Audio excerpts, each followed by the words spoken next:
I welcome you all to this seminar, End of Illness. पिछले 2 महीनों से we are conducting these programs, as you could see on the slides. आपने अभी देखा. Nothing in this world can destroy your happiness more than you are trying to live with an illness. You are trying to live with sickness. दुनिया में सबसे ज़्यादा दुखदायी चीज़ है बीमारी के साथ जिंदा रहने की कोशिश करते रहना. इससे पहले कि हम प्रोग्राम फॉर्मली शुरू करें, मैं आदर्श विद्या निकेतन की प्रिंसिपल डॉक्टर अनुरूप कौर को रिक्वेस्ट करूँगा, जिन्होंने 7 अप्रैल को आपने प्रोग्राम देखा किरण दीदी की जब आई थी, आप ही की तरह यहाँ पे आके like one of the participant attend किया, और उसके बाद उन्होंने जो अपने स्कूल में किया, अपने घर में किया, मैं चाहूँगा कि आप अपने शब्दों में ये एक्सपीरियंस ऑडियंस से शेयर करें. आई वेलकम डॉक्टर अनुरूप Kaur, the principle of Adarsh Vidya Niketan.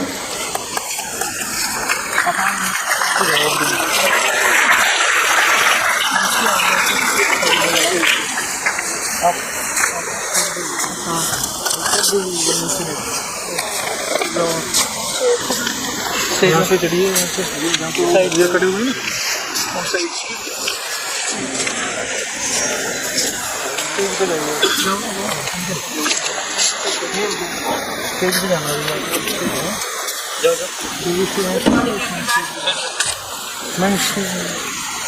morning. Okay, today as I have got the opportunity from Dr. Vishnu Chaudhary to share my views on this concluding day of End of Illness program.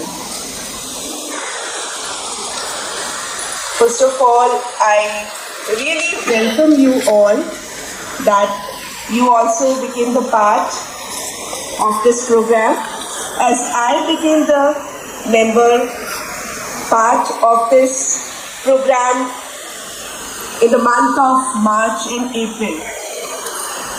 So first of all, I welcome our special guest, Acharya ji, and such a great personalities as you are looking that they are also going to join within a short time. So really the very first day when I was here to see about this or to hear about this program, I felt I was just wondering what exactly it is. But after knowing about this program, I concluded that Dr. Vishnu Chaudhary is a revolutionary man. He is trying to make this world, this earth, free from illness. So, first of all, let me congratulate Dr. Vishnu Chaudhary, and definitely you will also feel like that after hearing from him. So, let us give a big clap to him for this wonderful job.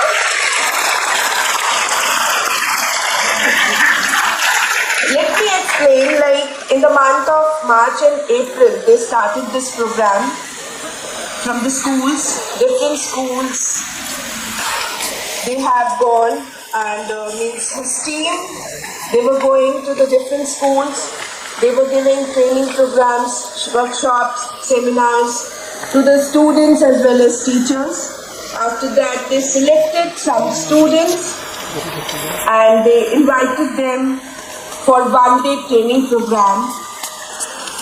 The students who have joined that program, we came to know like they are also feeling very different type of experience after hearing. ये बहुत ही बड़ा अनुभव था बच्चों के लिए, teachers के लिए, सभी के लिए कि एक ऐसी पद्धति जो कि शोध के माध्यम से doctor Vishnu Roy Chaudhary, he is going to explain after this speech, जिसमें वो बहुत सारी ऐसी बातें बताएंगे जो जब हमने पहली बार यहाँ के सुना तो हमें भी बड़ा अजीब सा आश्चर्यचकित कर देने वाला लगा. कि इतनी बड़ी बड़ी बीमारियां जो डॉक्टर्स कभी भी हमें एक सेटिस्फैक्ट्री आंसर नहीं करते कि what will be the result. They just keep telling us कि आपको मेडिसिन लेने हैं, आपको इन चीज़ों पे प्रिकॉशंस लेने हैं और ये करते रहना है, लाइफ लॉन्ग चलेगा, डायबिटीज़ है. We never hear कि कभी कोई डायबिटीज से बहुत आसानी से बाहर निकल पाया हो. हार्ट पेशेंट्स है, किडनी पेशेंट्स है, कुछ चीज़ें जो हम नॉर्मली अपने आप को बीमार करते हैं लेकिन हम डॉक्टर्स के पास जाते हैं we never get the proper answer. मेरे साथ भी ऐसा होता था कि मैं बहुत जल्दी थोड़ा सा ऊंचाई पे जाने पे सफोकेशन फील करती थी. तो जो डाइट प्लान सर ने बताया उसके बाद मुझे महसूस होता है कि वो प्रॉब्लम मेरी रिमूव हो रही है, मुझे अब वैसी दिक्कत नहीं है. मेरे फादर जो कि किडनी एंड हार्ट पेशेंट है, बहुत ही बुरी कंडीशन में काफ़ी टाइम एडमिट रहे UGI में भी. एंड उन्होंने इस डाइट चार्ट को फॉलो किया फ्रॉम लास्ट 1 month और अब वो ये कहते हैं कि मैं काफ़ी बेटर फील कर रहा हूँ. So all these experiences, even my husband, my daughters, we all are following the diet. और कभी ऐसा नहीं लगता कि ये खाया नहीं जा सकता या anything else. Means I know Dr. Vishwaroop Roy Chaudhary, he will explain you very well. So these things are very different and really I appreciate Dr. Vishwaroop for such type of revolutionary environment to make our earth illness free, disease free. So once again I congratulate him and it is really a wonderful job. ये छोटे छोटे बच्चे, even हमारे school से भी काफ़ी सारे बच्चों ने ये 1 day ट्रेनिंग प्रोग्राम जो कि इन्होंने 22 अप्रैल को ऑर्गेनाइज किया था उसमें पार्टिसिपेट किया और वो बच्चे आगे जा कर के अपने नेबर्स में अपने पेरेंट्स को भी इस प्रोग्राम के बारे में बताते हैं. Now there are lot of queries. Even हमने डॉक्टर विश्वरूप रॉय चौधरी जी को अपने स्कूल में बुलवाया था तो वहाँ पे भी काफ़ी पेरेंट्स क्यूरियस थे and they heard him very patiently and they just thought कि this is really a very good thing that we are hearing from him. तो ये वाकई में बहुत बड़ी बात है जो कि उन्होंने हमारे सामने लाई है. And once again I would request you to give a big clap to Dr. Vishwaroop Roy Chaudhary for such a wonderful job. Thank you, sir.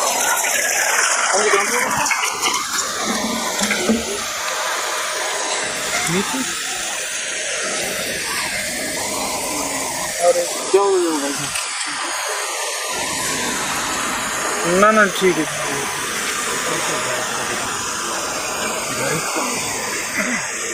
ना कोई दिक्कत ना ये की बात ठीक है. Good morning to all of you. I welcome you all for End of Illness campaign and I would like to start by welcoming our esteemed chief guest, Shri PDT Acharya ji on the stage. I would request him to please come up on the stage, please. And I would request Dr. Vishwaroop Roy Chaudhary to please welcome him.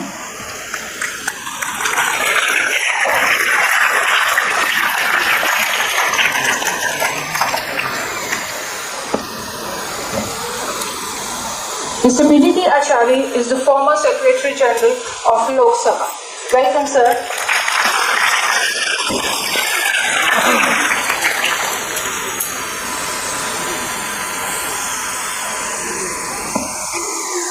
Thank you, sir. I would request you to take your seat.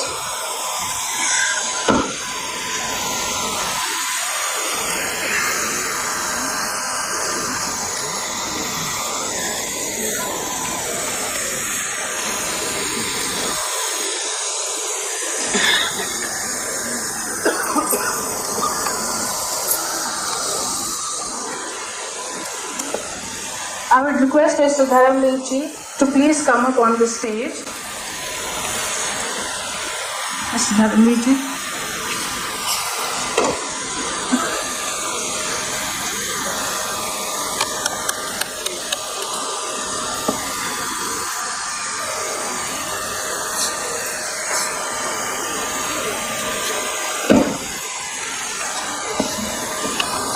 Thank you, sir. Thank you for coming.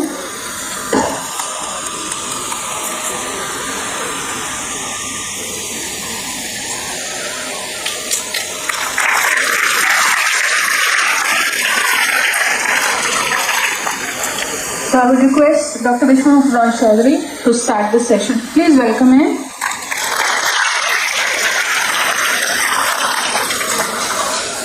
धन्यवाद दोस्तों, मैं आप सबका स्वागत करता हूँ।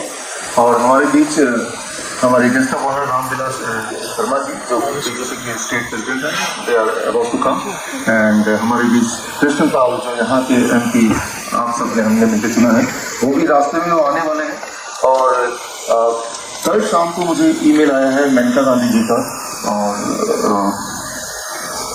Email आपको नहीं दिखेगा यहाँ से, और उनके सेक्रेटरी का फ़ोन आया कि आज 8 बजे, सुबह 8 बजे उनका कोई बहुत इंपॉर्टेंट मीटिंग है बीजेपी का, जो आपको पता है एक बहुत बड़ा कार्यक्रम है।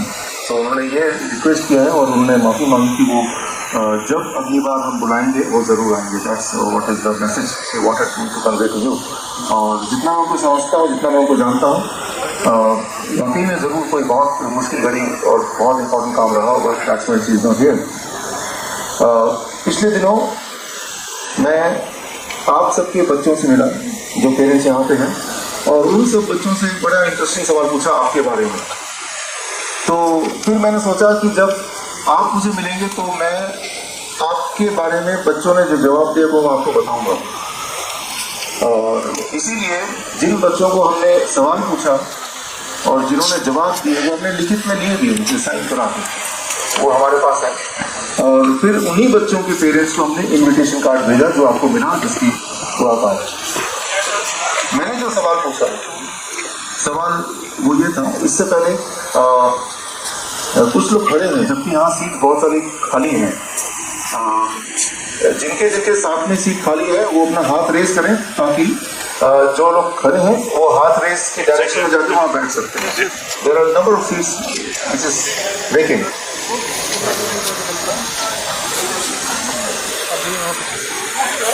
रादर आप लोग थोड़ा शिफ्ट कर सकते हैं साइड बाय साइड, ताकि इस तरफ अल्टीमेटली सीट खाली रह जाए। कहाँ पे है? और थोड़ा थोड़ा शिफ्ट कर लेंगे थोड़ा लो। वो सीटें है।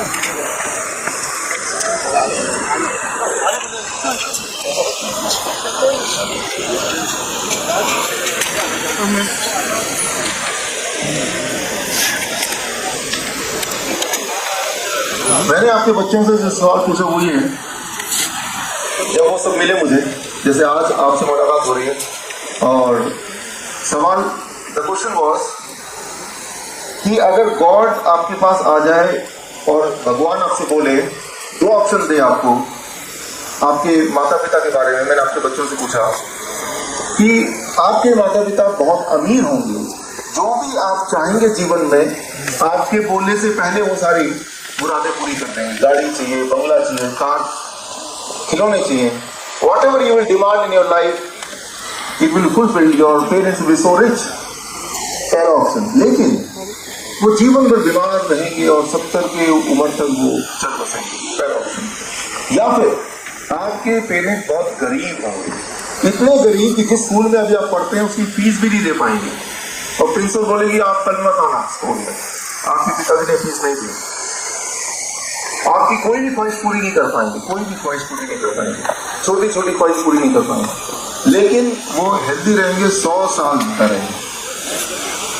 ये सवाल मैंने पूछा, ऐसे ही रिपीट किया 2-3 बार। फिर मैंने पूछा, आप में से कितने लोग ऐसे हैं जो हाथ रेस करें, जो गॉड को बोलेंगे नहीं सेकंड वाला ही ठीक है, हमें कुछ चाहिए नहीं, लेकिन 100 साल वो जिए। आई एम श्योर आपको ये विश्वास होगा कि ऐसा सवाल मैंने करीब 83,000 स्टूडेंट से पूछा, और सभी का जवाब ये था कि हम चाहते हैं हमारे पेरेंट्स 100 साल जिए, चाहे हमें कुछ ना हो। तो दोस्तों, थैंक यू। अक्सर मैं भी एक पेरेंट हूँ, अक्सर हम इस जद्दोजहद में लग जाते हैं कि हमें अपने बच्चों के लिए करना है, बच्चों के लिए करना है, बच्चों की सारी ख्वाहिश पूरी करनी है। लेकिन दोस्तों, बच्चों की जो पहली ख्वाहिश है वो तो आपका हेल्थ है, उसके बिना उनको कुछ नहीं चाहिए। एक सवाल मैं आपसे पूछता हूँ, अभी इन दिनों स्कूल्स में मैं गया 83 स्कूल्स, अलग अलग पब्लिक स्कूल, उनमें से आप सबके स्कूल में गया, तभी आपको हमारा इन्विटेशन मिला और एग्जाम का माहौल चल रहा था, मार्कशीट का, अब तो रिजल्ट आ गए हैं। अगर गॉड यहाँ पे अभी आ जाए और आपको पूछे कि आपका बच्चा टॉपर होगा, ना केवल स्कूल का, आपके शहर का, हर बार टॉपर होगा, हर सब्जेक्ट में 100% मार्क्स आएंगे, लेकिन वो थोड़ा बीमार होता रहेगा, हमेशा बीमार सा रहेगा, पहला ऑप्शन। दूसरा ऑप्शन, आपका जो बच्चा है वो बहुत हेल्दी होगा, बीमार पड़ेगा ही नहीं, लेकिन हर सब्जेक्ट में 0 मार्क्स आएंगे, सारी टीचर बोलेंगे ये तो बहुत नालायक बच्चा है, 0 मार्क्स। मैं आपसे पूछता हूँ, कितने लोग ऐसे हैं, हाथ रेस करें, जो बोलेगा गॉड को कि गॉड सर आप सेकंड वाला ऑप्शन ही ठीक रहने दीजिए। How many of you will go for second option? Thank you. कितने लोग पहले ऑप्शन के लिए जाएंगे, वो भी हाथ रेस करें, और बाकी बीच वाले लोग कहाँ गए? मैं समझ गया कि हाथ ऊपर करने में थोड़ी आलस हो रही है, आपकी दिल की बात मैं जानता हूँ, because I am a parent. मेरा बच्चा अभी 8 महीने का है, 8.5 महीने का ही है, और मुझे अभी भी चिंता लगती, तो मैंने कहा कि आप पेरेंट्स से आपसे टिप्स लेता रहूँगा, इसलिए मैंने कहा चलो ये भी एक एजेंडा मेरे हाथ है यहाँ पे। तो आज हमारे बीच करीब 16 शहरों से, अलग अलग शहरों से, पोरबंदर से, सूरत से, हैदराबाद से, मेरठ से, नागपुर से लोग आए हैं, हमारे वॉलंटियर, हमारे मित्र आए हुए हैं। वो मित्र ऐसे जैसे आप मित्र बनने वाले हैं इसके बाद। उन्होंने जब हमारा एंड ऑफ फिटनेस प्रोग्राम देखा तो उन्होंने अपना तन मन धन लगा दिया इसको प्रमोट करने में, आगे बढ़ाने में। सो मैं इसलिए बता रहा हूँ आपको क्योंकि आप भी ऐसा करने वाले हैं। जीवन में जो सबसे ज़्यादा दुखदायी चीज़ है, बीमार रहते हुए जिंदा रहने की कोशिश में लगना। एक सवाल मैंने सारे बच्चों से पूछा, सवाल मैं आपकी अभी पूछता हूँ, what is the standard blood pressure? या आपसे पूछता हूँ, what is the standard blood pressure? क्या आंकड़ा है वो? 120/80। ये सवाल मैंने बच्चों से पूछा, स्कूली बच्चों से, सबने 120/80 बोला। मैं अपने मेमोरी में गया, अपने पास को याद किया मैंने, और जब तक मैं क्लास 12th में था तब तक तो मुझे 120/80 याद नहीं आ रहा कि मुझे याद थे। शायद आपको भी नहीं याद होगा कि आपको याद होगा। मैं ये सोचा कि मेरे सिलेबस में 120/80 था नहीं। What is standard PP, blood sugar कितना होना चाहिए, कोलेस्ट्रॉल कितना होना चाहिए, सारा कुछ तो था नहीं। शायद आज के सिलेबस में ये डाल दिया है। क्लास 5 के, क्लास 4 के बच्चे भी 120/80 बता पाए। मैंने प्रिंसिपल से पूछा कि आपने सिलेबस में डाला है? प्रिंसिपल बोला नहीं डाला, इनके फैमिली में, इनके घर में सिखाया होगा। तो आप तो घर वाले हैं, तो आपसे पूछ लेता हूँ, क्या आपने 120/80 बच्चों को सिखाया? क्या आपने स्टैंडर्ड शुगर कितना वो सिखाया, शुगर लेवल कितना होना चाहिए, कोलेस्ट्रॉल कितना होना चाहिए? आई एम श्योर आपने भी किसी ने नहीं सिखाया होगा। लेकिन सारे के सारे बच्चों को ये स्टैंडर्ड कैसे पता है? जो पहले हमारे टाइम में जब हम बच्चे थे तब नहीं पता होता था कौन सी दवाई होनी चाहिए, कितना दवाई हो, सारा डोज वगैरह कैसे पता? Anybody who could say answer, क्या कारण है?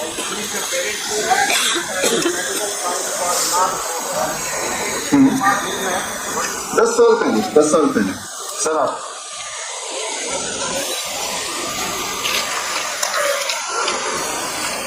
लोग आपका जवाब ये मैं रिपीट करता हूँ, लोग घरों में दवाई ऐसे खाते हैं जैसे खाना खाते हैं, और पेरेंट्स को खाते हुए देख के लोग सीखते हैं, बच्चे सीखते हैं। I am sure you agree with this. लेकिन सवाल ये है कि 15 साल पहले जब मैं स्कूल में था, जब आप स्कूल में थे, कितने से आप अंकल आंटी थे जिनको बीपी की शिकायत थी, डायबिटीज की गोलियां खाते थे, हाई कोलेस्ट्रॉल दवा लेते थे? क्या 15 सालों में इंसान की बायोकेमिस्ट्री एकदम से बदल गई? हेलो, ऐसा तो नहीं लगा। तो ऐसा क्या हो गया कि आज हर घर में लोग बीमार है इतनी ज्यादा कि बच्चे उसको देखते हैं और वही सीखते रहते हैं। सो हमें इसको जरा अंडरस्टैंड करना पड़ेगा। We really have to understand this. इसको अंडरस्टैंड करने के लिए मैं हेल्प लूँगा एक बच्चे की। आपका नाम क्या है? वैभव। कौन स्कूल में पढ़ते हैं वैभव? अच्छा, वैभव को मैं पहले से जानता था, लेकिन मैंने कहा कि थोड़ा एक बार और मैं कंफर्म कर लूँ कि वैभव भी है क्या। वैभव इज ए गुड स्पोर्ट्समैन। वो 100 मीटर की रेस में हमेशा फर्स्ट आते हैं। अब इमेजिन कीजिए वैभव खड़े हैं, 100 मीटर की रेस की ये लाइन है, वैभव खड़े हैं, वहां से आवाज आ रही है कि 4 3 2 1 के बाद एक गोली चलेगी, उसके बाद आपको भागना है। वैभव खड़े हैं, से सुन रहे हैं और यहाँ और भी खिलाड़ी खड़े हैं और वैभव सुन रहे हैं, आवाज आ रही है 4 3 2 1। जब वैभव ने 1 की आवाज सुनी इस वक्त, क्या आपको लगता है कि वैभव की हार्ट बीट अभी से फास्ट हो जाएगी, या जब वैभव एक्चुअली दौड़ने लगेंगे तब हार्ट बीट फास्ट होगी? पहला या दूसरा?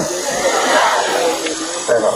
अभी वैभव ने भागना शुरू नहीं किया, अभी उसने कुछ शुरू नहीं किया, अभी जो खड़े हैं जस्ट सुन रहे हैं, अभी हार्ट बीट फास्ट शुरू हो जाएगी। You are right. लेकिन जरा सोचिए, अभी हार्ट बीट फास्ट कैसे हुआ? वैभव ने कुछ काम करना शुरू नहीं किया। अब जरा इसको अंडरस्टैंड करें, वैभव के दिमाग के अंदर जाते हैं।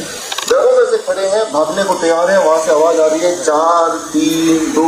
जब ऐसी आवाज आ रही तो वैभव का दिमाग, एक ब्रेन देख रहा है वैभव ऐसे ही खड़ा है, ये क्या करना चाहते हैं, वो आवाज कहां से आ रही है, लोग क्यों खड़े हैं?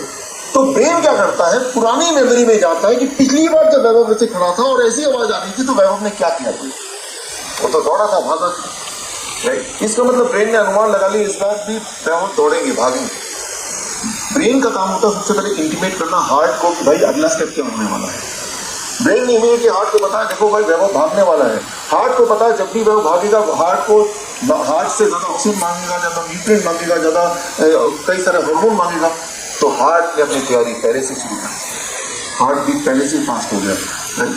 सो अब वैभव एक्चुअली भागने लगे, हार्ट बीट फास्ट है, ज्यादा ऑक्सीजन इंटेक हो रहा है, ज्यादा न्यूट्रिएंट सर्कुलेट हो रहा है, राइट। लेकिन वैभव के बॉडी के कुछ ऑर्गन ज्यादा काम कर रहे हैं, कुछ मसल्स पे ज्यादा जोर आ रहा है, यानी कि उन मसल को ज्यादा ऑक्सीजन चाहिए, उन मसल को ज्यादा न्यूट्रिएंट चाहिए। इसका मतलब ये है कि कुछ ब्रेन को वहां ज्यादा न्यूट्रिएंट पहुंचाना है तो ज्यादा ब्लड फ्लो देना पड़ेगा। तो ब्रेन अगर वहां ज्यादा ब्लड देगा तो total amount of blood is constant, वो तो एक जैसा ही है, वो ना बढ़ सकता ना घट सकता। तो ब्रेन सोचता है कौन से ऑर्गन से मैं ब्लड लेके उस ऑर्गन में पास आउट करूं, मसल्स को दूं। ब्रेन दोबारा पास की मेमोरी में जाता है और ये देखता है कि वैभव जब भी दौड़ता अपने जीवन में खाना नहीं खाता, यानी कि ये जो डाइजेस्टिव रीजन है यहाँ पे ब्लड की जरूरत खास नहीं है, इस वक्त खाएंगे। तो 25% ऑफ ब्लड जो कि नॉर्मली इस वक्त भी आपके इस एरिया में सर्कुलेट हो रहा है, उसको ब्रेन स्विच ऑफ करके सिर्फ 5% कर देता है। कितना सरप्लस बच जाएगा?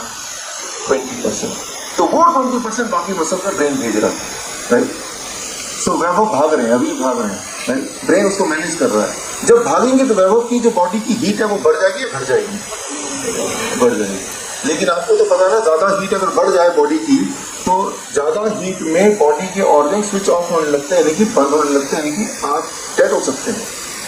तो ब्रेन सोचता है अब मैं क्या करूं। ब्रेन के पास 2 ऑप्शन है, या तो वैभव को थका दे, वैभव धड़ाम से गिर जाए, जैसा अक्सर आपने देखा, राइट। यानी कि अब आगे वैभव दौड़ेंगे नहीं, हीट अप ज्यादा नहीं होगा। आपने देखा जब गाड़ी चलाते हैं धुआं निकलता है आगे तो गाड़ी को रोक देते हैं थोड़ी देर के लिए, तो ब्रेन भी ऐसा कर सकता है। लेकिन ब्रेन ऐसा करेगा तो वैभव हार जाएंगे, ब्रेन नहीं चाहता कि वैभव हार जाए, राइट। तो ब्रेन क्या करता है, एक और मैकेनिज्म ऑन कर देता है, ब्रेन स्विच ऑन कर देता है स्वेट ग्लैंड्स, राइट। पसीने के रास्ते एवोपरेट होगा वो वाटर, पसीना जो है बनेगा और उससे एटमॉस्फेयर में सारा हीट जाने लगेगा, यानी कि वैभव का हीट एक लेवल से ज्यादा बढ़ेगा नहीं। अब वैभव भाग रहे हैं और बॉडी से पसीना आ रहा है और पसीने की वजह से धीरे धीरे हीट भी बाहर निकलता जा रहा है। So it will keep on happening. अब वैभव फिर भी भाग रहे हैं, राइट। एक टाइम आएगा कि हमारे बॉडी का जो पानी की मात्रा है वो कांस्टेंट है, थोड़ा सा ही है, वो भी खत्म होने लगा। पानी जब खत्म होने लगेगा तो अब क्या होगा, व्हाट विल हैपन, खून वो ज्यादा, राइट, उसकी फ्लूइडिटी वो कम हो जाएगी, राइट, उसका फ्लो मुश्किल होगी, राइट। उससे भी बॉडी जैम हो सकता है, he can die on the spot. तो अब ब्रेन सोचेगा 2 ऑप्शन दोबारा है, या तो ब्रेन अभी वैभव को थका दे, वो गिर जाए, या फिर ब्रेन कुछ और इंतजाम करे। तो ब्रेन ने एक और इंतजाम किया, वो क्या, प्यास। आपने ध्यान दिया, कभी डिस्कवरी में दिखाते हैं, स्पोर्ट्स चैनल में दिखाते हैं, वो भाग रहा है और जो खिलाड़ी और 10 किलोमीटर की रेस में और रास्ते में पानी लेके खड़े और पानी छीनते हुए भाग, देखा पीते हुए, देखा आपने। तो वैभव को प्यास लगी और वैभव भाग रहे, साथ में वो कुछ लोग रास्ते में खड़े पानी लेके तैयार, वैभव ने पानी छीना, भागने की स्पीड को बढ़ा रखा, पीते हुए गए और भाग रहे। वैभव ने 1 लीटर पानी पी लिया, भाग रहे, मैराथन में भाग रहे, राइट। आप गौर कीजिए, अगर 1 लीटर पानी पी जाएंगे तो एकदम से वैभव क्या आ जाएगा, सुसु आ जाएगी, राइट। लेकिन वो सुसु आ जाएगी, वैभव बोलेगा अगर आप लोग ठहरो मैं सुसु करके आए तो भागूंगा, राइट, वैभव तो हार जाएंगे। तो ब्रेन नहीं चाहता कि वैभव हार जाए, तो ब्रेन क्या करेगा, राइट, जो ब्लैडर है जहाँ पे यूरिन इकट्ठा होता है उसकी जो सेंसेशन है उसको स्विच ऑफ कर देगी, राइट, उसे स्विच ऑफ कर देगी ताकि वैभव भागते तो रहे, राइट। लेकिन वो यूरिनेट की सेंसेशन वो अभी ना आए जब तक कि रेस ना खत्म हो जाए। Try to understand, your brain is like an expert driver. पल पल कैसे वो आपको अंडरस्टैंड करके पुरानी मेमोरी में जाके आपकी बॉडी के मैकेनिज्म को कंट्रोल करता है। मैं अगर आपसे पूछूं कि आपके शहर में, आपके इस लोकेलिटी में जहां आपकी गलियां हैं या आपके इस रास्ते में मथुरा रोड में, what is the safe driving speed? Anybody? Safe driving speed कितना होना चाहिए? कोई आपसे पूछे आपके शहर में आके कितना होना चाहिए? 50 kilometre per hour, right? 50 kilometre. मैं अपनी गाड़ी का जो मोटर है वो ऐसे सेट कर देता हूँ कि जब भी गाड़ी स्टार्ट होगी वो 50 किलोमीटर में ही चलेगी, ना कम ना ज्यादा। क्या वो सेफ होगा? ये सब लोग नो। अच्छा, तो ये तो 50 तो सेफ नहीं होगा भाई, तो कितने में ना कर दो? Any other answer? 60 किलोमीटर कितना कर दो? 20 कर दो। मैं 20 कर देता हूँ, फिर मथुरा रोड में ले जाता हूँ, मैं हाईवे में ले जाता हूँ और 20 पे रखता हूँ। बिल्कुल वो 20 पे चलेगा, ना ज्यादा ना कम। Will that be safe? Not be safe. तब भी वो सेफ नहीं होगा, right? So what is the safe limit? Actually आप एक एक्सपर्ट ड्राइवर है तो आपको पता है कि कोई एक सेफ लिमिट हो ही नहीं सकती, वो तो सिचुएशन में बेस्ड है। हर पल आप उसको थोड़ा थोड़ा चेंज करते रहेंगे, थोड़ा चेंज करते रहेंगे। एवरी मोमेंट बाय मोमेंट आप उस सराउंडिंग को देखेंगे और अकॉर्डिंगली अपनी स्पीड को आप कंट्रोल करेंगे। सिमिलरली आपका ब्रेन कैसे करता है, आपने देखा महबूब कि इसमें ब्रेन ने कैसे सर्कुलेट किया, किस तरह से मोमेंट बाय मोमेंट चेंज किया। ये जो 120/80 का आंकड़ा है, ये कोई आंकड़ा ही नहीं है। तो first of all it is an imaginary, right? A simple just imaginary number. ये जो मैंने आपसे सवाल पूछा कि 120/80, ये सवाल आज से 10 साल पहले पूछा होता तो आप बोलते 140/90। उससे 5 साल पहले पूछा होता तो आप बोलते 160/100। अगले 5 साल बाद पूछूंगा तो बोल देंगे आप 110/70। ये आंकड़ा स्क्वीज होता जाएगा, स्क्वीज होता है, राइट? सो आप जब डॉक्टर के पास जाते हैं, डॉक्टर जब बीपी लेने लगता है, जितना बड़ा डॉक्टर उतनी हार्ट बीट फास्ट। गौर कीजिएगा, राइट? जैसी डॉक्टर की शक्ल देखी, अगर वो ज्यादा फीस लेने वाला डॉक्टर का हार्ट बीट और फास्ट, राइट? जितना डॉक्टर गंभीर उतना ज्यादा ब्लड प्रेशर हाई। अब जब डॉक्टर मेजर करेगा, that is not your real blood pressure, that is the blood pressure at that moment, right? Like levels, right? इसे कहते हैं व्हाइट कोट सिंड्रोम, राइट? तो डॉक्टर ने जो ब्लड प्रेशर मेजर किया, उनके हिसाब say that is your real blood pressure, but reality ये है वो तो उनको देख के आपकी ब्लड बीपी बढ़ गई। अब जो वो डोज बना के आपको देंगे, वो डोज जो होंगे वो आपके लिए नहीं है, वो उस इंसान के लिए है जो डॉक्टर के चैम्बर में पल रखले था। That is not you. And 70% of the patient in the world they suffer from this sickness called white coat syndrome. आप ब्लड प्रेशर के शिकारी नहीं है, आप व्हाइट कोट सिंड्रोम के शिकार है। So what I mean to say, एक बात आप मान लीजिए, अगर आप कोई बीपी की गोली ले रहे हैं तो वो आपके लिए नहीं बनी है। एटलीस्ट 70% लोगों के लिए तो मैं ये बोल सकता, 70% of people, that is not your BP. So first of all, as I said, there is no standard limit 120/80, 120/80, right? हमारे दिमाग में 120/80 चला गया है। अब मान लीजिए यहाँ का कोई डॉक्टर है, वो जाता है ब्राजील में। ब्राजील में जो फिगर है 95/61, ब्राजील की जो आम आबादी है उनके अगर बीपी मेजर करेंगे सबकी 95/61। तो हमारा यहाँ का डॉक्टर जाकर बोलेगा ये सारे लोग बीपी के शिकार है भाई, इनको तो इनकी बीपी बढ़ाओ पहले तो। वही वाले डॉक्टर चले जाएंगे पोर्तुगल में जो आम सिटीजन की जो बीपी है 135/85।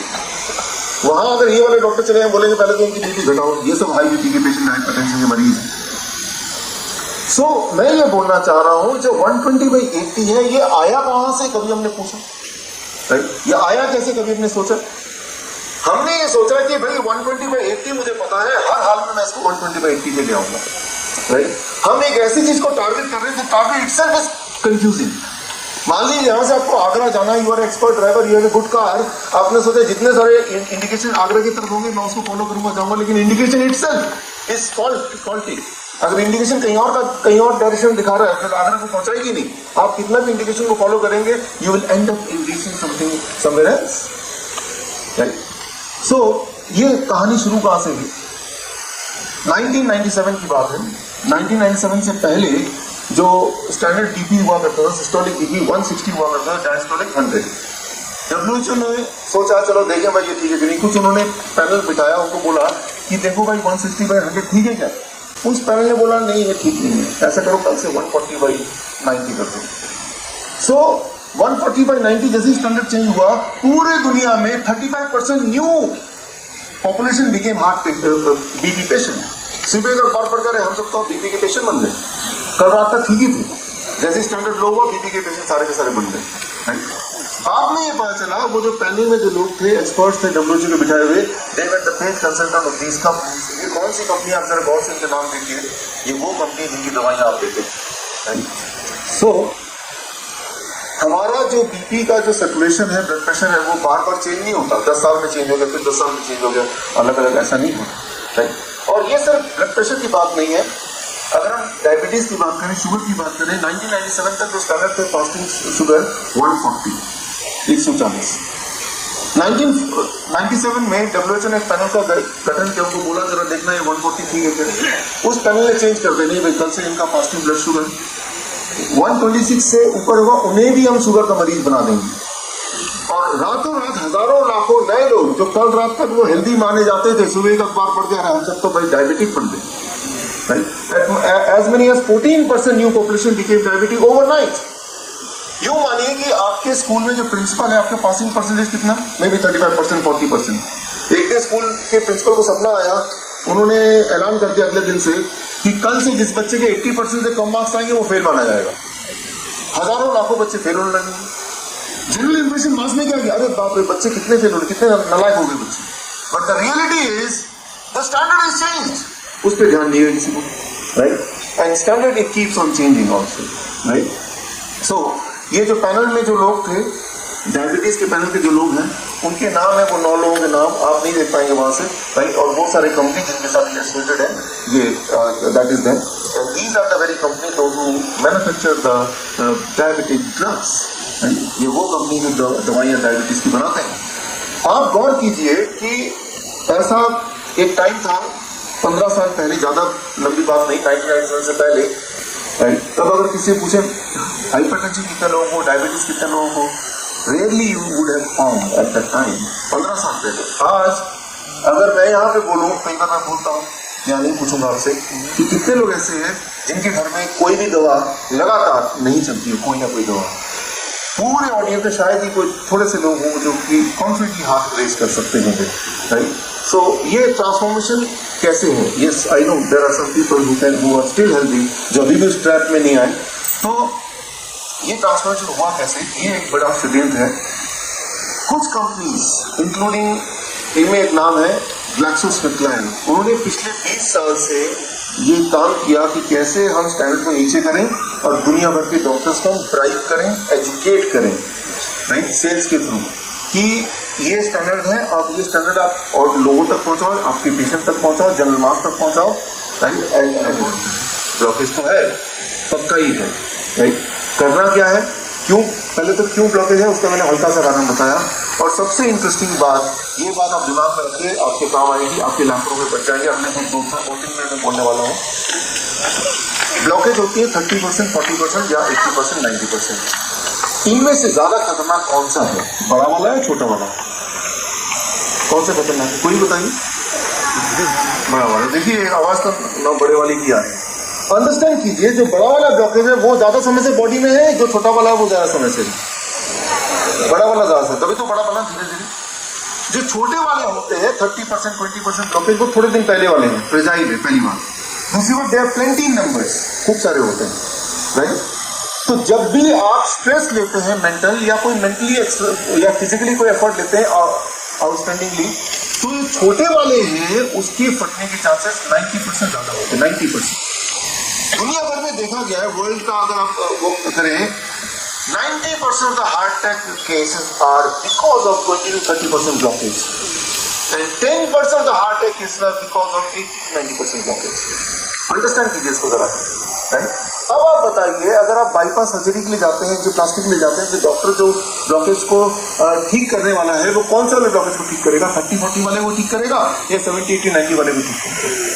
70, क्योंकि वो एक ही है, वो बड़ा है तो दिखाई भी दे रहा है उसके माइक्रोस्कोप से, और जो 30-40 वाले हैं वो प्लेंटी है, और कई बार वो उनके डायग्नोस्टिक टूल से, एंजियोग्राफी से दिखाई नहीं भी देगा, राइट। तो उसको ठीक करने का सवाल ही नहीं करो। अगर आपने 80-90% ब्लॉकेज को ठीक किया भी, तो भी आपके हार्ट अटैक होने के चांसेस कितने घट गए? 10% होंगे। लेकिन ऑन द अदर हैंड, उसके लिए जो सर्जिकल जो आपने प्रोसीजर अपनाया, वो उससे कई गुना ज्यादा घातक है, ना केवल फाइनेंशियली, हेल्थ वाइज। जीवन भर आप उस हॉस्पिटल के कस्टमर बन जाएंगे, आपको डिस्काउंट मिला करेगा। अगली बार आएंगे बोलते नहीं आपको डिस्काउंट मिल जाएगा, आप तो पुराने कस्टमर, आप ये सोचे खुश होते हैं डिस्काउंट मिलेगा, फिर चाहे ठीक हो ना हो, वो दिमाग में पीछे चला गया। राइट, हमने एक्सेप्ट कर लिया कि हमें तो बीमारी रहना है। Right, so what I mean to say, ये बाईपास सर्जरी, एंजियोप्लास्टी, ये प्रॉफिटेबल सर्जरीज तो है, लेकिन ये पेशेंट के लिए नहीं। और ये मैं नहीं बोल रहा हूँ, ये ऑलरेडी WHO है, कॉर्पोरेट है, हार्वर्ड है, उसमें ऑलरेडी ये आ गया है। 2006 में इन दोनों सर्जरी को ऑब्सोलीट बता दिया था। ऑब्सोलीट मतलब कि इसको प्रयोग में ना लाया जाए। लेकिन डॉक्टर भी क्या करें, 40% जो हॉस्पिटल जहाँ कार्डियोलॉजी डिपार्टमेंट है, 40% the revenue comes from these two surgeries and 60% revenue comes from rest of the things. बाकी और सारी, जिस दिन ये दोनों सर्जरी बंद कर दिया हॉस्पिटल ने, उस दिन उनका जो इकोनॉमी है that is the problem with them. So my sister वाली है विद देम ऑल्दो, लेकिन एक बात में ध्यान रखना पड़ेगा, 19% पेशेंट ले गुलाम ना गुलाम नहीं होना। सो इसको समझने के लिए I give you one interesting example. Cholesterol, 1953 से पहले किसी को कोलेस्ट्रॉल की कोई बीमारी नहीं थी। 1953 से पहले ये जो कोलेस्ट्रॉल की बीमारी आई कहां से, ये बड़ा ही इंटरेस्टिंग साइंस है। बीमारी को बनाने की एक इन्वेंशन की एक करो, इसे कहते हैं डिजीज मॉन्जरिंग। 1895 की बात है, एक सर्जन थे, उनका नाम था जोसेफ लिस्टर। उनकी एक कंपनी थी, फ्लोर क्लीनर की कंपनी, और साथ में सर्जरी भी करते थे। सर्जरी का धंधा भी नहीं चलता और फ्लोर क्लीनर का तो बिल्कुल नहीं चलता। उन्होंने क्या किया, फ्लोर क्लीनर में जो बनाते थे उसको उन्होंने डाइल्यूट करके बोतल में डाला, माउथ क्लीनर बना दिया, और ये उन्होंने प्रमोट किया, इसको अगर आप कुल्ला करेंगे तो आपकी मुंह की बदबू हट जाएगी, कुल्ला करेंगे मुंह की बदबू हटाएगी। 5 साल उन्होंने प्रमोट किया, पब्लिसिटी की, नोबडी इंटरेस्टेड। मुंह की बीमारी कोई बीमारी तो थी नहीं उस वक्त। उनके दिमाग में बात आई 2002 या 3 में, 1902 या 3 में, कि इस बीमारी का नाम रखा जाए। उन्होंने नाम रखा हेलिटॉक्सिस, और डॉक्टर ने लिखना शुरू कर दिया, आपको हेलिटॉक्सिस है, आपको दवा ये लेनी चाहिए।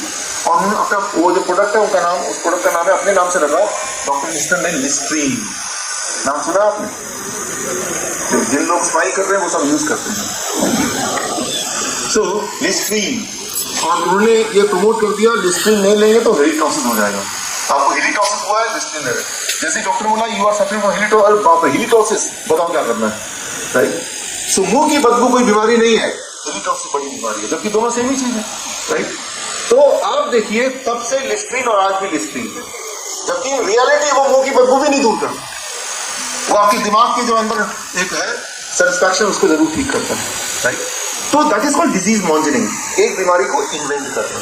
ये पद्धति तब शुरू की थी उन्होंने, और आज उसके बाद कई सारी बीमारी इन्वेंट हुई, में से एक है कोलेस्ट्रॉल।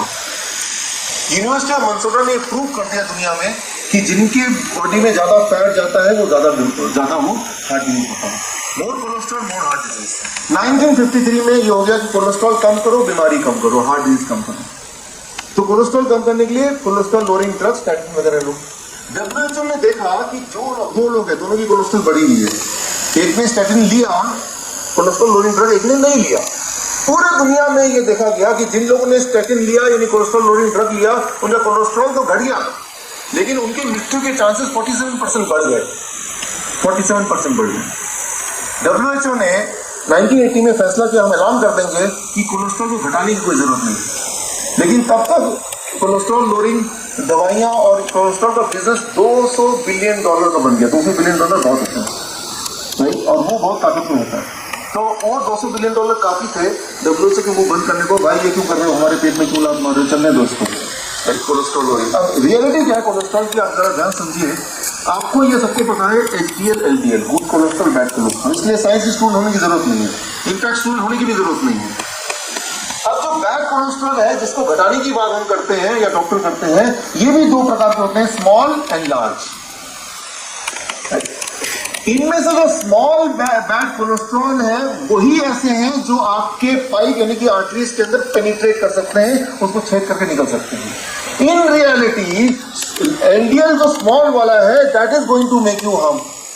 राइट, आप में से कितना लोग ऐसे जिनको पता होगा कि आपके एलडीएल स्मॉल वाला कितना है, लार्ज वाला कितना है?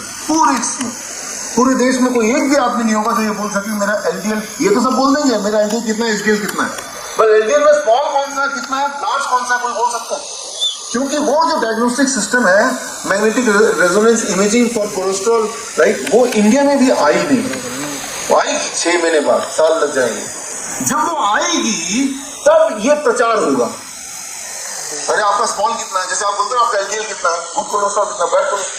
याद कीजिए आपसे 20 साल पहले 10 साल पहले गुड बैड नहीं था, हाई था कोलेस्ट्रॉल या नहीं कोलेस्ट्रॉल था। अब आने वाला है स्मॉल वाला कितना, लार्ज वाला कितना है। अच्छा इसमें कितना खर्चा लग जाएगा, ये मैग्नेटिक रेजोनेंस इमेजिंग को खर्चा लगेगा 12,000 कम से कम, एक बार डायग्नोस करने का, वो हर महीने चेंज भी होगा, हर महीने करना, तो 12,000 तो बचा लीजिए आप हर महीने के लिए, राइट। सो इसका मतलब ये है कि जो लोग कोलेस्ट्रॉल लोअरिंग ड्रग आप में से ले रहे हैं वो अंधेरे में तीर चलाने की तरह है, क्योंकि आपको पता ही नहीं है, हो सकता है आपका लार्ज वाला ज्यादा हो और वो तो बॉडी के लिए अच्छा ही होता है। अब जो दवा ले रहे हैं वो क्या कर रही है, राइट, जो स्टैटिन है, दुनिया में आपको बहुत ही अमेज होगा जान के कि कोलेस्ट्रॉल लोअरिंग ड्रग दुनिया में बनी नहीं है अब तक। अरे ये कैसे, जो हम दवाई ले रहे हैं वो तो कोलेस्ट्रॉल लोअरिंग ड्रग ही तो है। मैं आपको समझाता हूं, उसका नाम कोलेस्ट्रॉल लोअरिंग ड्रग है लेकिन वो cholesterol lowering drug in reality है नहीं। कैसे? जो स्टैटिन है, जो कोलेस्ट्रॉल लोअरिंग ड्रग है, वो क्या करता है, जब आप लेते हैं वो कोलेस्ट्रॉल को घटाता नहीं है, एक और केमिकल, एक और एंजाइम को घटाता है, उसका नाम है CoQ10। आप में से काफी लोगों को पता होगा CoQ10 क्या करता है। उसके कई सारे काम है, उनमें से सबसे इंपॉर्टेंट काम है आपके हार्ट के मसल को स्ट्रांग बनाते रहना, स्ट्रांग रखना, क्योंकि हार्ट के मसल हर पल काम करता है, सबसे ज्यादा वही काम करता है। हार्ट के मसल को स्ट्रेंथ देता है एक एंजाइम, एक केमिकल जो बॉडी बनाती है, that is called CoQ10, right, that strengthen your heart muscle, right. लेकिन वो जो CoQ10 है, इसका एक और बाई प्रोडक्ट काम है, एक और काम है, वो क्या करता है, कोलेस्ट्रॉल के बनाने के असेंबली लाइन में वहां भी हाथ बनाता है, राइट। अब जब आप कोलेस्ट्रॉल लोअरिंग ड्रग लेते हैं वो CoQ10 को कम कर देता है। CoQ10 को कम करेगा तो CoQ10 कोलेस्ट्रॉल बनाने में हाथ ठीक से बढ़ा नहीं पाएगा, आपकी कोलेस्ट्रॉल घट जाएगी। बट एक और चीज हो जाएगी, CoQ10 कम होगा तो क्या एक और चीज हो जाएगी, हार्ट कमजोर होने लगेगा। इसीलिए आप गौर करेंगे जितने लोग कोलेस्ट्रॉल लोअरिंग ड्रग लेते हैं with in 2 years they become heart patient as well, right. ये और ये कोई छुपी हुई बात नहीं है, ये FDA का वार्निंग है, फूड एंड ड्रग एडमिनिस्ट्रेशन का, राइट। अगर आप कोलेस्ट्रॉल लोअरिंग ड्रग लेंगे 18 महीने तक, इरेक्टाइल डिसफंक्शन, इम्पोर्टेंसी और liver damage within 1 to 8 weeks। मेरे पास एक पेशेंट आए, सर आप क्या बात करते हैं, हमें तो 2 साल हो गए, मेरा तो लिवर डैमेज नहीं हुआ। लिवर की दिक्कत क्या है आपके और मेरे लिवर की, जब तक वो 80% डैमेज नहीं हो जाएगा पहला सिम्टम आपको नहीं फील होगा, and the moment you feel the first symptom that means that 80% damage already happened, right. Substantial इतना हो गया कि वो रिवर्स होना काफी मुश्किल होगा। सो what I mean to say, the moment you take the drug, this thing happen and it is documented things and you face it every day, right? आप इसको फेस करते रहते हैं। तो मतलब मुझे ऐसा लगता है कि जो डॉक्टर्स की जो साइकोलॉजी वो ऐसी है, आपके घर में जो पानी है वहाँ लीक कर रहा है, बाथरूम का पानी, इमेजिन कीजिए आपने प्लम्बर को बुलाया, प्लम्बर ने क्या किया, आपके पानी का जो सप्लाई है वो काट दिया, देखो लीक कर रहा है, नहीं लीक कर रहा, तो ठीक हो गया ना, right. What I mean to say, अगर आपके ब्लड में कोलेस्ट्रॉल ज्यादा आता है वो कोलेस्ट्रॉल की गलती नहीं है, अगर आपके बाथरूम में पानी लीक करता है तो पानी की गलती नहीं है, पानी की कोई दिक्कत नहीं है, राइट। वो लीक का कारण तो ढूंढ के उसको हम सॉल्व नहीं कर पा रहे तो क्या करते हैं, इनका भाई सप्लाई काट दो, पानी भी नहीं आएगा, ना रहेगा बांस, ना बजेगी बांसुरी, ऐसे कुछ ना, right. So that is what is the most important thing. If you are having high cholesterol, that is not the problem of cholesterol itself, that is the problem कि आपके बॉडी के जो आर्टरीज हैं, इनर लाइनिंग है, that is sticky. Since that is sticky, तो जो cholesterol वहां से ट्रेवल कर रहा है, इट विल गेट स्टिक। तो रादर देन हम ये करें कि स्टिकनेस को कम कैसे करें, उसकी दवाई कुछ हो तो बताओ, हम कोलेस्ट्रॉल भी कम कर देते हैं। जैसे प्लम्बर ये नहीं ढूंढ पा रहे कि कहाँ पे लीक है, तो चलो भाई इसका तो सप्लाई कम करो, फिर बोलेंगे हमें पानी कहाँ से मिलेगा, आप आउटसोर्स करो, वो विटामिन की टैबलेट कैप्सूल देते हैं ऊपर से, आपको तो लेना पड़ेगा, right. So that is the main problem. Now the important thing is, मैंने आपको थोड़ा थोड़ा एक्सप्लेन किया किस तरह से बीमारी होती है, तो किस तरह से हम चुंबन में फंसते हैं। Now the question is how to come out of the whole thing. Cholesterol की तरह हर साल दुनिया में नई नई बीमारियां इन्वेंट की जाती है और हर साल उसका एक डायरेक्टरी बनती है जो पूरे डॉक्टर्स में जाती है। मेरे पास भी आती है, मेरे पास थोड़ा पहले आ जाता है तो ताकि मैं आपको बताता हूँ, उस तरह के नेटवर्क मैंने बनाए हैं, राइट। अभी पिछले साल कुछ नई बीमारियां आई, राइट। उनमें से एक बीमारी इन्वेंट की गई थी, नई बीमारियां, राइट। उनमें से एक बीमारी का नाम है ऑब्सेसिव शॉपिंग सिंड्रोम। ऐसे लोग जो ज्यादा शॉपिंग करते हैं बीमारी, उसे एक दवा भी आई है, किसी को चाहिए तो बताना। उसको वो दवा दे देंगे, 2-4 दिन तो नहीं वो शॉपिंग करेगा। फिर एक और बीमारी आया है एक्सेसिव इंटरनेट डिसऑर्डर। बार बार कि क्या है मेल, देखो जरा 2 मिनट में क्या है मेल, उनके लिए भी दवाई आई है, किसी को चाहिए तो बताना होगा। What I mean to say, human behaviour को एक नाम दे दिया गया और उसको बीमारी का टैग दे दिया गया और उसको एक डॉक्यूमेंट करके, राइट, एक ऑफिशियल एक सर्कुलर बना दिया गया, and now we are chasing that figure कि हमें तो वो बनना है, राइट। जबकि इन रियलिटी ये सब तो कोई बीमारी ही नहीं है, राइट। सो इंसान, मैंने आपको बताया था 16,000 तरह से बीमार पड़ सकता है, 16,000 टाइप हो गए। तो बीमारी की बात ना करके हम ये बात करेंगे हम कैसे बिना किसी दवाई की हेल्दी रहे, और अगर हम बीमार हैं तो कैसे उस चुंबन से बाहर आ जाए। That is the most important thing, that is what we are going to understand now. अब मैं जो बताने जा रहा हूँ ये सोल्यूशन की बात बता रहा हूँ, सबसे प्रॉब्लम की बात बता रहा था। सोल्यूशन ये 1970 की बात है, चाइना के प्राइम मिनिस्टर चाओ इन ली, उनको डॉक्टर ने बोला you are diagnosed with lung cancer. Chao In ली ने पूछा मुझे लंग कैंसर कैसे हो गया, how I suffer from lung cancer. Chao इन ले को डॉक्टर ने बताया कि हो जाता है, पोल्यूशन है, जीन्स हैं, केमिकल हैं। आप गौर करेंगे जब भी डॉक्टर कोई जवाब देंगे तो जवाब ऐसे होंगे जो हमारे हाथ में बस में नहीं होगी, राइट। जो चीज़ बस में होगा उसके बारे में बताएंगे। बट चाओ इन ले ने सोचा जब तक कि मुझे ये ना पता चले मैं बीमार कैसे हूँ तब तक मैं अपना इलाज नहीं कराऊंगा। चाओ इन ले ने क्या किया, पूरे चाइना से 6.5 लाख वर्कर को इकट्ठे किए, Oxford university UK, Cornell university USA, उनकी मदद ली और एक अभियान चलाया, उसका नाम दिया गया द चाइना स्टडी। इस अभियान में मेन मकसद था ढूंढो इंसान बीमार क्यों पड़ता है और ढूंढो क्या करने से इंसान ठीक हो सकता है। तब यह देखा गया दुनिया भर में कि एज मेनी एज 7 ऐसी दुनिया में जगह है, इंडिया में एक जगह है हुंजा, चाइना में एक जगह है बामा, जापान में एक जगह है ओकिनावा, ऐसे 7 जगह इंडिया में कम से कम दुनिया में जहां पे लोग बीमार ही नहीं पड़ते, 100 साल जिंदा रहते हैं। वहां जाएंगे तो वहां कोई हॉस्पिटल नहीं है, वहां कोई डॉक्टर नहीं है, वहां कोई दुकानें नहीं है दवाइयों की। अगर आपको कोई दोस्त डॉक्टर है वो सोचे कि मैं इनमें से किसी जगह जाकर अपना धंधा जमाता हूं तो भूखे मर जाएंगे, एक भी पेशेंट नहीं मिलने वाला वहां। सो चाइना स्टडी के लोगों ने यहाँ पे स्टडी किया इन लोगों को, इंक्लूडिंग उनका इंडियन, और पाया इन 7 सिविलाइजेशंस में एक बात कॉमन है, एंड दैट इज उनके खाने पीने के पैटर्न है। उन्होंने इस पैटर्न को डॉक्यूमेंट किया और देखा कि इस पैटर्न में अगर कोई रह जाए, जो कि बड़ा सिंपल है अदरवाइज, तो बीमार ही नहीं पड़ सकता, right. He will be immune to disease, बीमार हो ही नहीं सकता। So that was one great achievement for medical science की एक ऐसा पैटर्न का आविष्कार हो गया या डिस्कवरी हो गई कि उसमें कोई भी रहेगा तो ये गारंटी है बीमार नहीं पड़ेगा। इन दिनों एक और चीज हुआ, पिछले कुछ सेंचुरीज में 2 भाई थे, हुंजा इंडियन और पीमा इंडियन। ये कोई स्टोरी नहीं है, रियलिटी है। 2 सिविलाइजेशन थे, हुंजा इंडियन, पीमा इंडियन, और दोनों दुनिया में वर्ल्ड के हेल्थीएस्ट सिविलाइजेशन में से गिने जाते थे। लेकिन 19वीं शताब्दी के आसपास पीमा इंडियन ने सोचा कि हम हुंजा के साथ नहीं रहा करेंगे, will not stay with Hunza Indians, हम इनसे दूर चले, अमेरिका चले जाएंगे, बसेंगे, अरिज़ोना के पास वो बस गए। लेकिन तब भी उनका वही सारा कुछ सिस्टम था जो उन्होंने पहले किया हुआ, the same system they used to follow, right. उनका वही खाना था, वही खेती बाड़ी करते थे। 1960 तक Pima Indian they were healthy. 1960 में यूएसए की सरकार ने पीमा इंडियन को बोला अपना जमीन वगैरह हमें दे दो, हम यहाँ फैक्ट्री लगाएंगे, बदले में आपको पूरे जीवन भर खिलाएंगे बिठा के, आपके आने वाले जनरेशन को हम जॉब भी देंगे, खिलाएंगे भी। तो ये उन्होंने प्रॉमिस किया।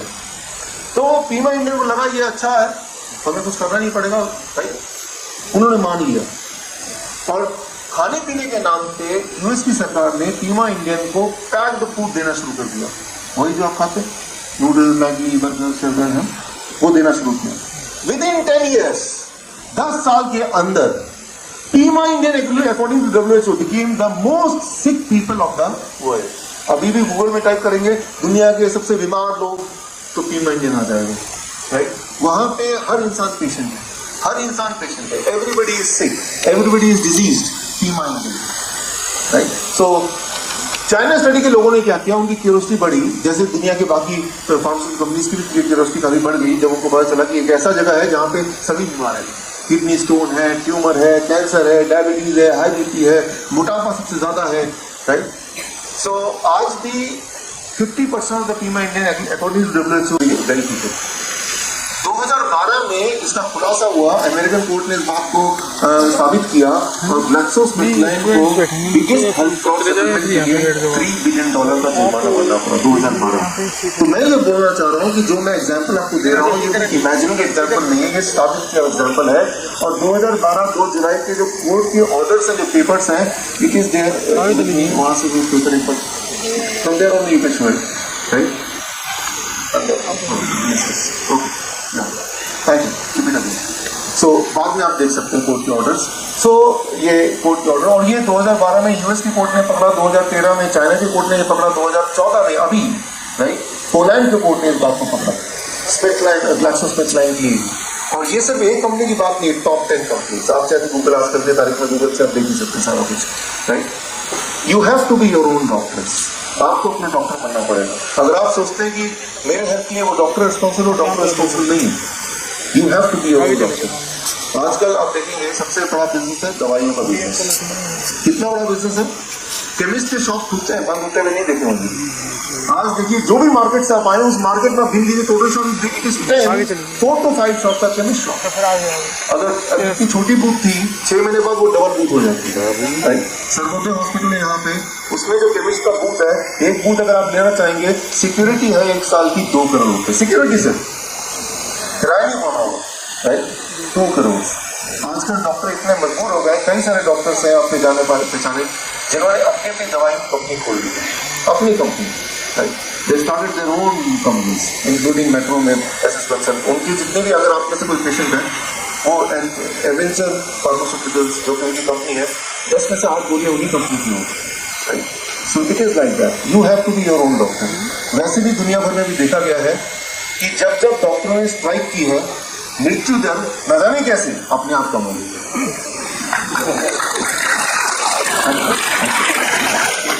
According to Oxford Journal, mortality rate goes down whenever doctors go on strike. दुनिया भर में, इंडिया में भी।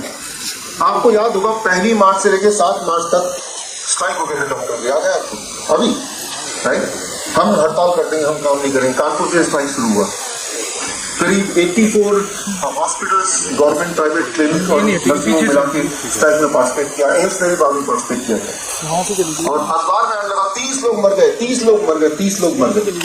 जब तो स्ट्राइक था तब 5 दिन में 84 या 83 हॉस्पिटल में 30 लोग मर गए, और अब जब स्ट्राइक नहीं है तो उसी 5 दिन में उतने हॉस्पिटल में 1500 लोग मर गए, 1500 लोग मर गए। कभी भी जाकर देखिए, खुला चैलेंज, राइट। 1500, राइट। तो दवाइयों के बिना जितने लोग नहीं मरते, उससे कई गुना ज्यादा लोग दवाइयों के साथ मरते हैं, right. That is one important thing. I strongly feel 1947 तक देश अंग्रेजों का गुलाम था, आज देश अंग्रेजी दवा का गुलाम है। So we have to together come out of it. हम सभी को इससे बाहर निकलना पड़ेगा, और आज का एंडोक्रिनस का जो प्रोग्राम है इसी सिलसिले में आगे बढ़ने के लिए है। तो एक सवाल आता है, तो क्या कल से हम दवा ना खाएं, छोड़ दें? अब आप छोड़ नहीं सकते। बॉडी का एक बड़ा सिंपल साइंस है, I would like to explain that science. क्यों नहीं छोड़ सकते? मान लो किसी को इंसुलिन चढ़ा हुआ है, इंसुलिन के शॉट्स लेते हैं, और तो क्या करता है बॉडी देखता है ये तो आउटसोर्स कर ही रहा है, बाहर से आ रहा है, तो बॉडी आलसी है, अपना मैकेनिज्म स्विच ऑफ कर देता है। फॉर एग्जाम्पल, मान लो आपको नींद की प्रॉब्लम नहीं है, नींद आने की प्रॉब्लम नहीं है, लेकिन फिर भी आपको कोई स्लीपिंग पिल्स यूं ही देता रहता है टॉफी की तरह। अचानक अगर देना बंद कर दे तो आपको एक्चुअली नींद नहीं आएगी। मान लो आपको डिप्रेशन नहीं है, you are not depressed person, but unknowingly you are consuming anti depression tablets. कुछ दिन बाद अगर दवा नहीं लेंगे बाई चांस, तो actually you start feeling depressed. तो आपकी बॉडी जो है, it becomes drug dependent. When you give the body a particular drug for a particular brief period of time, for the lifetime you become drug dependent. That is one important interesting thing about the drug. We must understand. अगर कोई दवाई आपकी चल रही है, BP की चल रही है, डायबिटीज चल रही है, कोलेस्ट्रॉल, तो एक झटके में आप उसे छोड़ने का जो मेथड मैं आपको बताऊंगा, right, how to free yourself from drugs, how to free yourself from disease and how to free yourself from doctors as well, right, that I am going to say. What I mean to say, the warning is, अचानक एक दिन छोड़ दिया, that can be deadly। इसलिए नहीं कि दवा आपको हेल्प कर रही है जीने में, बट इसलिए कि बॉडी का एक अपना मैकेनिज्म सिस्टम भी है, वो डिपेंडेंट हो जाता है। फॉर एग्जाम्पल मान लीजिए यहाँ पे एक टेबल है, इमेजिन कीजिए मैं टेबल को पकड़ के खड़ा हूँ, आपसे बात कर रहा हूँ उसके सहारे से, बिना मुझे वार्निंग दिए कोई अगर टेबल खींच ले, देयर इज चांस कि मैं एकदम गिर पड़ूंगा। इसका मतलब ये नहीं कि मेरे पैर में शक्ति नहीं कि मैं अपने आप में खड़ा हो सकूँ, इसका मतलब ये है कि मैं निर्भर हो गया था उस पर और अचानक उसको बिना वार्निंग दिए किसी ने खींच लिया। तो बॉडी को बताना पड़ेगा आपको कि भाई आज से डायबिटीज की दवाई लेना मैं बंद करने वाला हूँ, पहले आपको वार्निंग देनी पड़ेगी। तो आपका जो ब्रेन है वह उसके ब्रेन की तरह उसको अंडरस्टैंड करेगा, एंड देन वो स्टार्ट करेगा। But how to do it, ये कैसे करना है, right, that is what we are going to understand today. यही हम यहाँ पे आज समझने चाहते हैं, राइट। इस आज के इस काल सिर्फ एक ही मकसद है कि we should be free of all the drugs, right, we should be free of all the drugs. इंसान 16,000 तरह से बीमार पड़ता है, 16,000 तरह से। ऐसी बीमारियां जो बाकी एनिमल को कभी नहीं होती। इंसान एक ऐसा जानवर है जो बीमारी से मरता है। कभी सुना आपने बिल्ली हार्ट अटैक से मर गई? अनयूजुअल। शर्मा जी हार्ट से चल बसे, ये एक्सेप्टेबल है। हम शर्मा जी को कल मिले थे, बड़े हेल्दी लग रहे थे, बट इट एक्सेप्टेबल, राइट।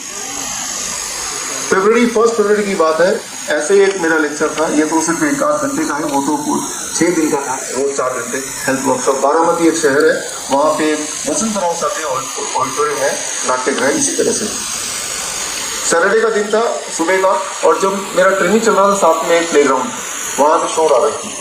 जितनी बार वहाँ पे क्रिकेट मैच का छक्का लगता, एक गाना वो ऑन कर देते और बड़ा डिस्टर्बेंस यहाँ पे आ रहा था। मैंने उन्होंने से तो पूछा भाई ये कब तक चलेगा, उन्होंने बोला कि 6 दिन तक चलेगा। मैं समझ गया कि अगले 5 दिन भी कोई झेलना पड़ेगा। लेकिन अगले दिन संडे था, 2 फरवरी की, when I came I realize there was a pin of silence. कोई क्रिकेट मैच नहीं चल रहा।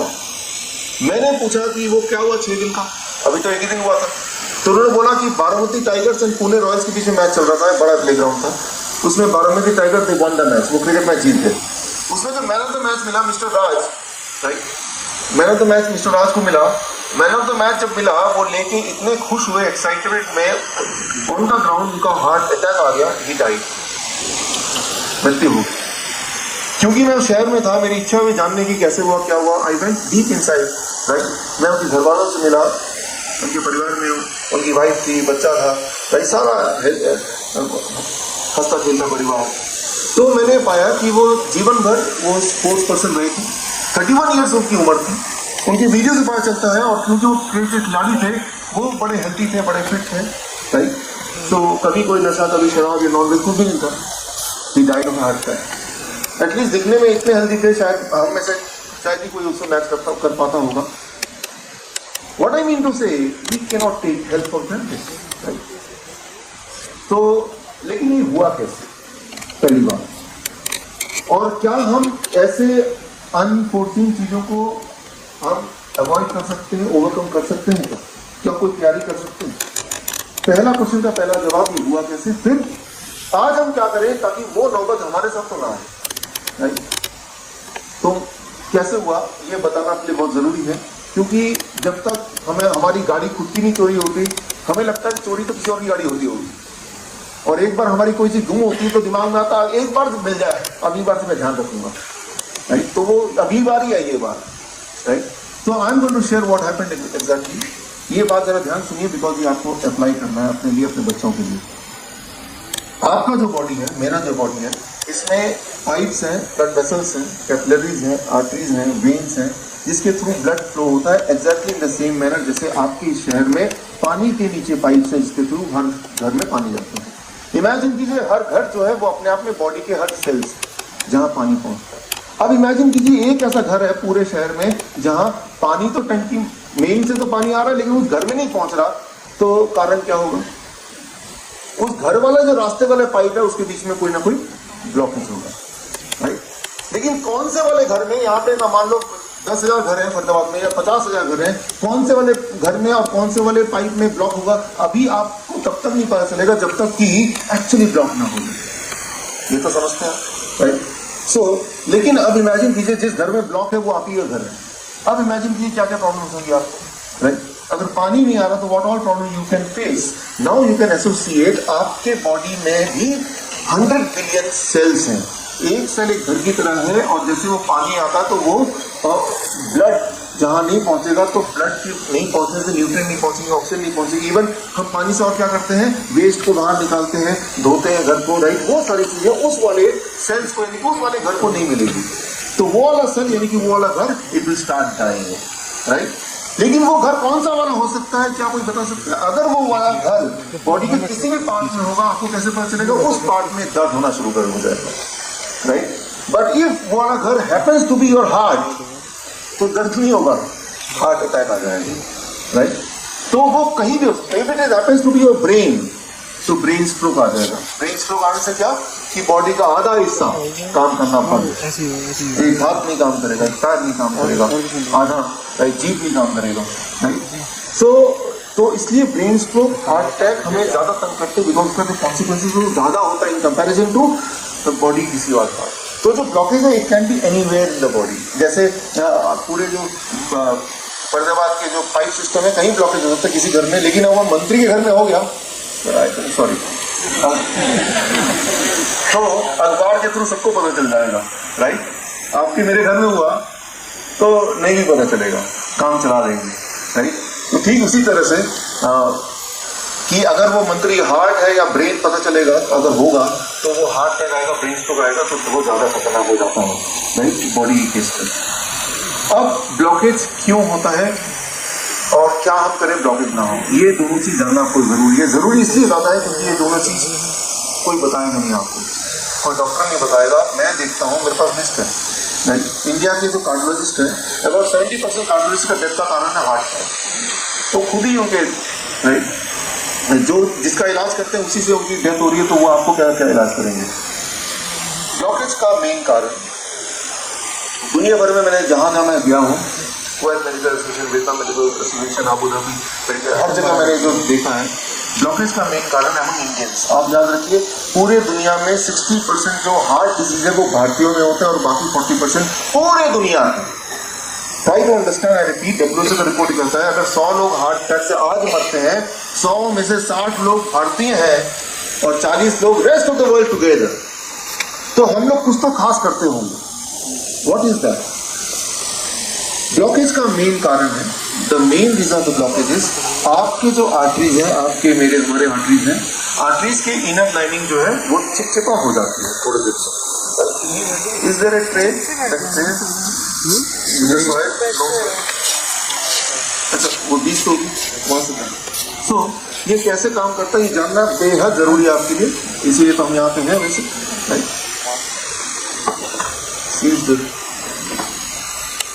Now, try to understand. Try to understand आपके अंदर के आर्टरीज के वॉल्स में। मैं छोटा सा आपको एग्जांपल देके समझाने की कोशिश कर रहा हूँ, राइट? और ठीक है, ये मान लो मेरे पास कुछ बीज है, right? This some seeds are there, it is very fertile seeds. इसको पत्थर के ऊपर मैं छोड़ देता हूँ तो क्या ये उगेगा, ग्रो होगा? नहीं होगा, right? It will not grow. But यही बीज को अगर मैं एक मिट्टी उपजाऊ उसके ऊपर छोड़ देता हूँ, राइट? ये फर्टाइल सॉइल है और इसको गीला है ये, और अब मैं इसके ऊपर छोड़ देता हूँ, इसके अंदर चला जाता है, तो क्या होगी? It will grow, right? तो ये सीड्स पे निर्भर नहीं करता है कि ये उगेगा कि नहीं उगेगा, पार्शली निर्भर करता है, ये इसके सराउंडिंग पे भी निर्भर करता है। एक बात याद रखिए, जिनको हाई कोलेस्ट्रॉल है, हाई बीपी है या डायबिटीज है, the first reason of that is कि आपकी जो इनर वॉल है वो स्टिकी है। स्टिकी मतलब वहां पे कोई चीज जब ग्रो करती है तो वो चिपक जाता है, राइट? चिपकने से पहली चीज होगी कि वहां पे अगर चिपकेगा तो वहां पे ब्लॉकेज हो जाएगा। अच्छा, क्या चिपकता है?